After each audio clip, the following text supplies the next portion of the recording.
Hello, this is Chaplain Fundoh, United States Army. I want to be the first to welcome you to the month of December. God is an amazing God. We just came out from celebrating Thanksgiving. God is amazing. We look back, we're able to have an attitude of gratitude.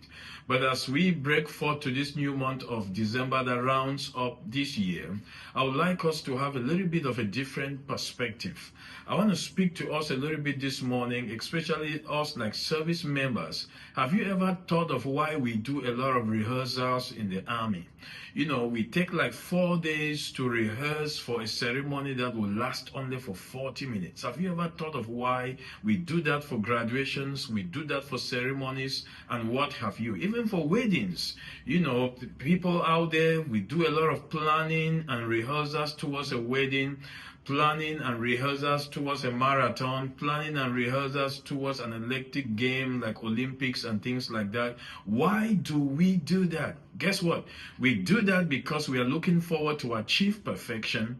We do that because we want to earn excellence. We do that because we want to eliminate errors. We do that because we want to attain victory. And we do that because we want to secure a trophy, right? Let me tell you a little bit about a quick story. When you read Revelations chapter 19, verse 6 to 9, it tells us about a wedding that is going to take place one day. It's called the marriage supper of the Lamb. It's going to happen when Jesus comes back again, which means you and I, we are in a rehearsal, are waiting for that wedding, for that marriage ceremony to take place.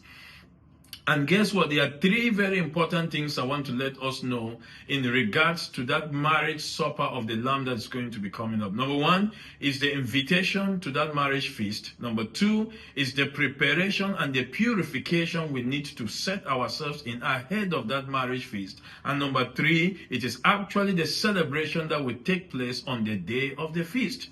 Now let's start with number 1, the invitation to the feast. Jesus Christ came, died on the cross of Calvary, and secured an open door, graceful policy for you and I. If you have not responded to the call, to the invitation to this marriage, then you're already out of the game.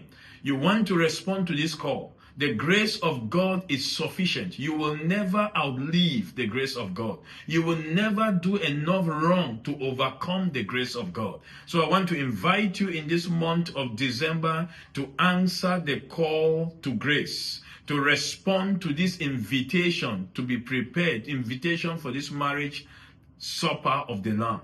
Number 2, purification. Those of you that have already accepted the invitation by grace, you have accepted Jesus as your Lord and Savior, it's now time to live a purified life. Because every wedding bride, they prepare their garment, they make sure their garment is white, is pure, is clean, is nice ahead of their wedding day. We've got a garment that we did not pay for. Jesus paid for it. He gave us the garment. We now are wearing the garment. But guess what? We need to maintain the purity of that garment until He comes. If we fail to do that, then we are not qualified to be the bride of Christ. And finally, we need to look forward to this celebration. This celebration will happen one day. We must not live our lives as if Jesus is not coming again. We must not live our lives as if this ceremony will not take place. One day that ceremony would happen, and it may happen sooner than we expect, but we must live a conscious life. So I want to encourage you and your family and your loved ones as you look forward to wrapping up this month of December, as you go through the next 30 days or so, please go before the Lord in prayer and ask yourself, have I responded to the invitation to the marriage supper of the Lamb? Number 2, am I keeping my garments clean? And number 3, am I having the right perspective and consciousness of the second coming of the groom? I look forward to talking to you again when we get to 2025. Watch out for our video coming out in January of 2025. But until then, remain blessed and Happy New Year in advance. God bless.